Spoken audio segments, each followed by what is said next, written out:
Okay, now we're going to start making the whole lemon bars on Let Me Try That. I've never tried it. Where are the lemon rolls? The lemon... Ah. And then a Let Me Try That whole lemon bar. Let me show you the picture. Incredibly easy. The ingredient list is very short. So I'm excited to try that as well. We are going to use our food processor again, like the other bars. So I'm sorry if you don't have one of these, but I'm sure you could find a way to manage using a blender or by hand or, I don't know, something. 1 cup flour. I love you, Mom. 1/3 cup sugar.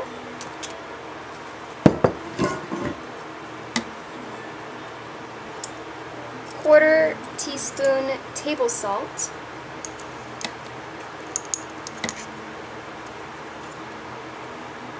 Add the butter and pulse until the mixture is powdery, but if firmly pinched, will hold the pinched shape. Okay, so I need 1 stick of butter. Cut into chunks.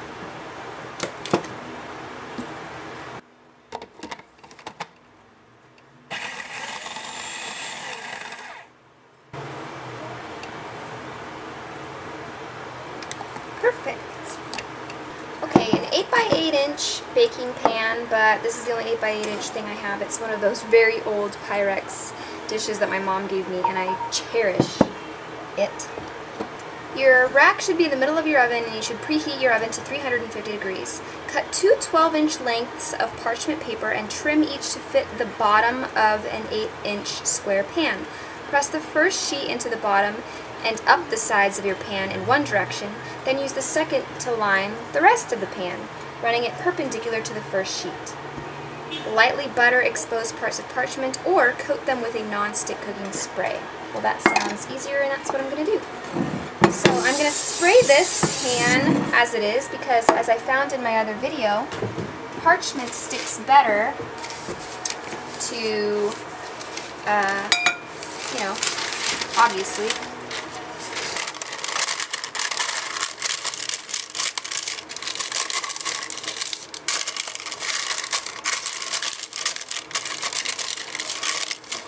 That's about right. I'm just going to lay that down the other direction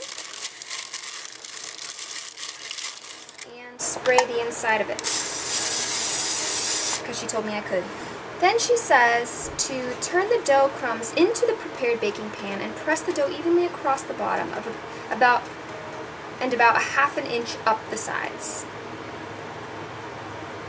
Okay.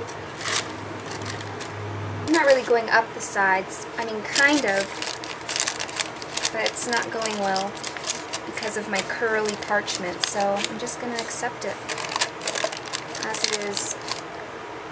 It says to prick the dough all over with a fork. Wow, but I'm crumbling pretty badly. Why? It told me to prick with a fork, but it's not going well, so I'm just going to prick with my thermometer that I used to... Wow, that's not working well either. Why is my dough doing that? Anyways, I'm over it. I really couldn't care less at this point. I've tried like 9 different things. So, shit. Is it too thick? Is that the problem?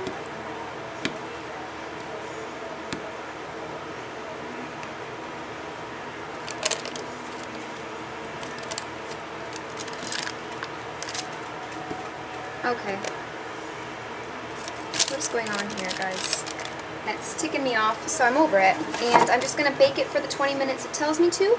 And it says, should any parts bubble up, gently prick them again with a fork and leave the oven on. So I assume I'm going to have a lot of parts that bubble up because I did not prick this well enough, but I couldn't care less at this point. It is going in the oven.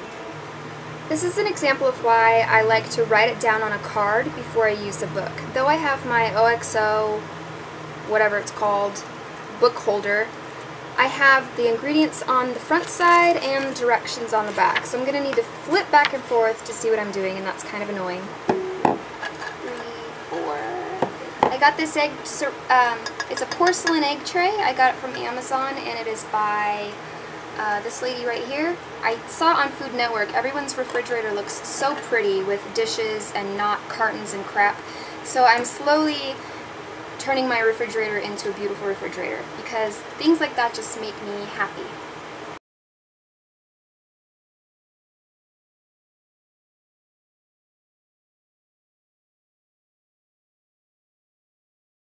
In half. She wants to see if the widest part of the white is a 1/4 inch thick or less. Continue on to the next step if your lemon is good to go. If any part of the lemon is thicker than a 1/4 inch, then the safest is to remove the skin from half the lemon and because the bitterness, okay, blah blah blah, she talks a lot and so do I, but I'm going to try to make this simple. Usually when you're juicing a lemon or any kind of fruit, they don't like the pith. The white pith is bitter. When you're zesting a lemon, zest only the yellow. When you get down to the white, that's when it becomes bitter. However, this lady is a genius, and she found a convenient way to just use the entire lemon, including the pith, in this recipe. So to not have to zest it off, peel off the pith, juice it, use the rest of, I've got lemon, you know, to make it easy, she calculated the amount of pith that you could not taste the difference in, and that's why I love this lady and I love this book. So she also mentions that most recipes that want a whole lemon for desserts recommend Meyer lemons, and she just likes the regular old grocery store lemons, is what she says. So don't go through the trouble finding Meyer lemons. I think Meyer lemons are the ones that are like thick, and when you peel the pith, it's like fluffy, thick peel, you know what I mean? Anyway, grocery store lemon, and I'm good to go because this is less than a 1/4 inch-ish. To remove the skin, place half the lemon cut side down on the cutting board and remove the skin and pith from the entire half downward. Cuts and discard it. The second half, even if it's just as thick, can be used as is. So I'm going to use the end that doesn't have a huge giant stem. I'm going to take my little cutting board, like she says, get rid of the pith and the peel. The pith is enough on one half, but not both. We've got the cranberry crumb bars cooling right next to us. That's yummy. The second half, even if it's just as thick, can be used as is. Cut your lemon halves into thin rings and discard any seeds. Toss the lemon rounds, lemon flesh, and peel in the bowl of our food processor. Oh, I dragged you guys over here for no reason because I'm not ready yet. Gosh, I wish I had counter space. Okay, so just watch me way over here because I'm not going to move this back and forth again and again and again. So I have my one lemon, and I'm cutting it into circles. Thin circles, she advises, probably just so that you can keep an eye out for the seed. And that's fine. So I'm going to throw this entire lemon in the processor. And then peel, pith, and everything. Cut it into thin rings. Okay, I do see a couple seeds, so I'm going to pick at those. To the food processor, like she told me to do. Is this an okay angle? I hope so. Cut your lemon halves, blah blah, did that. Lemon, flesh, and peel, blah. In a bowl of your food processor, add the sugar and run the machine until the lemon is thoroughly pureed. So just the sugar. So she wants me to add the sugar. Just the sugar so far. And then run this until it's pureed. This top still has flour on it because I didn't wash it from the crust and I don't care to. So I'm going to mute you guys until this becomes a puree.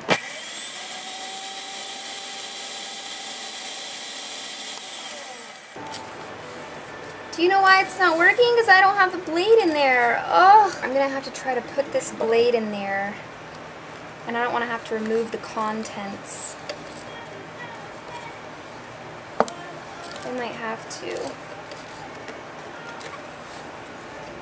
think this is okay.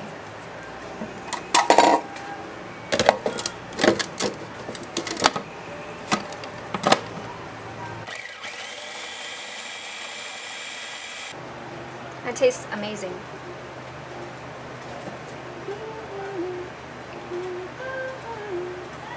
It asks me to run it for 2 minutes, so I'm just going to do it a little longer even though it looks fine.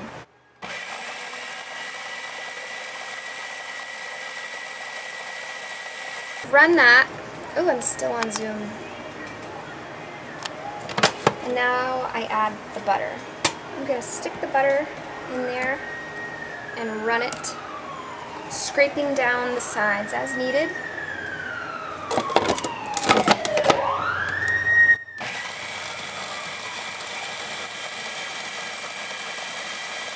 Doesn't look as if I need to scrape down the sides at all because my food processor is absolutely amazing.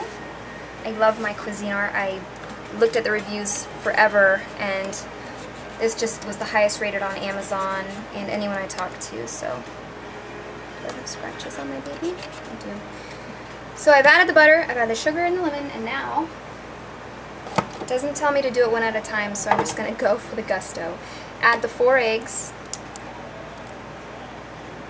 I cracked them into a bowl because I was afraid of getting a shell in here and never being able to get it out. So I cracked them in here before I added it in there, just for precaution. Yeah, it wasted a dish, but that's okay. 2 tablespoons of cornstarch. This is a 2 tablespoon measure. Now we're just going to pulse it.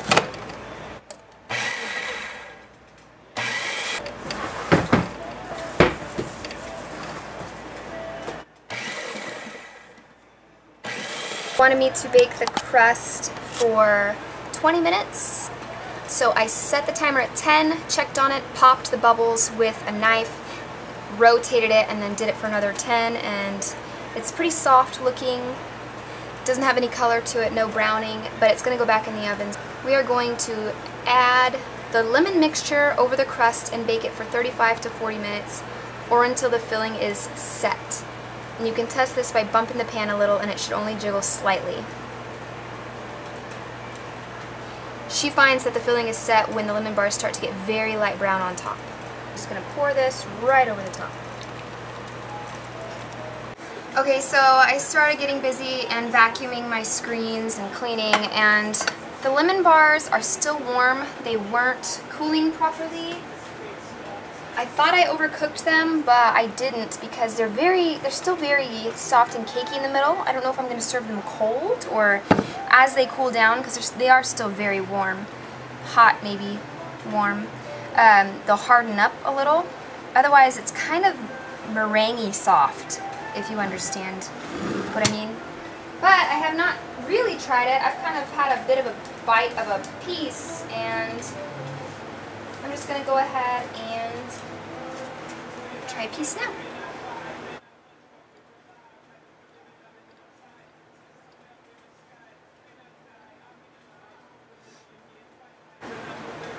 That's really tasty. That tastes really good. I don't know about the texture, it's a little soft for me, but that's totally because it's still hot out of the oven. Like, they were almost falling apart as I took them and put them on the platter. But that's incredible. I think they'd even be good cold. Room temperature. They're good warm, but having it warm makes me want it with vanilla ice cream. That's a really good lemon flavor. I'm gonna hurry up and make this video. I tried sprinkling powdered sugar on it already, but it's sinking in. So this is gonna be another one of those things where you sprinkle powdered sugar on it right before you serve it so that it doesn't sink into the cake or bar or whatever this is. It's sinking in a lot too because they are still very warm. I did sprinkle I did sprinkle this on top of them to make them pretty. It's just sugar, just chunks of sugar. I found it at Michael's craft store. So I'm going to let these cool like this and then cover them up and take them to work. 9. I'm giving these a 9. It's a really good tasting bar. Everything is there. The crust is hardish, but not like you're crunching. It's soft, but it's a firm crust, I guess I should say. It's not like crumbly where you're like, I'm trying to eat it. It holds its shape very well, the crust. It's just a very firm, nice thing that the lemon is sitting upon. The lemon taste is fresh and delicious. Cakey part is a little mushy, but I think that's honestly because it's still really hot. I might put these in the fridge after they cool down. So because I'm going with 10, I'm going with a 9, but because I'm going to edit this video and upload it tonight, after the next day, after these cool down, after I've eaten them, if I've had them from the fridge or whatever, I'm going to leave a comment in the comments section, or in the description better yet, as to whether these still hold on to a 9. So check the description if you want confirmation that these are still a 9 after the next day, or maybe raised up to a 10 because the consistency is a little firmer, or what. Okay? But right now, I'm definitely thinking 9. These are really good tasting recipes, and I so far am really in love with that book. She did a really good job. Okay? Bye! Okay, I just got home and I shared the lemon bars at work, and I had one myself the second day. I made them that night and I tried them, but the next day, which would be today, I tried them, and I might have to move them up to a 10. They were really good, and they were the first ones to go. I think lemon everything is better. Not as many people like cranberry. The cranberry's really good, but the lemon was really good. The center is kind of soft, like a meringue-ish, but not that soft at all. I don't know how to describe that texture. But the bottom is like a cookie bottom. It's nice firm bottom, and the top, I sprinkled that sugar. And it gave it a nice little, you'd bite into one of these every once in a while, and it was just it added nice texture. But those lemon bars, I'm going to move up to a 10, and I'm trying hard not to just come out with all these 10s, because then it'll seem like I'm using my scale willy-nilly. But I am hand selecting these recipes because I'm trying to get the really, really good ones. So I'll read through the ingredients and I'll be like, that's going to be really good. So I'm trying to find these 10s. I might venture off and try something off the wall that is going to be iffy, but from this Smitten Kitchen cookbook, I feel like there's going to be a lot of winners in that. And the lemon bars have moved up to a 10 for sure. But I think they were just too soft. But after they firmed up a little, the flavor, they're so fresh. People were like, everything that I made was gone. That was a really good baking weekend. A lot of success there. Rolls, did I say bars? Or what am I talking about? I'm tired. I just got home. It's late. It's the middle of the night. Middle of the night. Middle of the night. Okay, bye.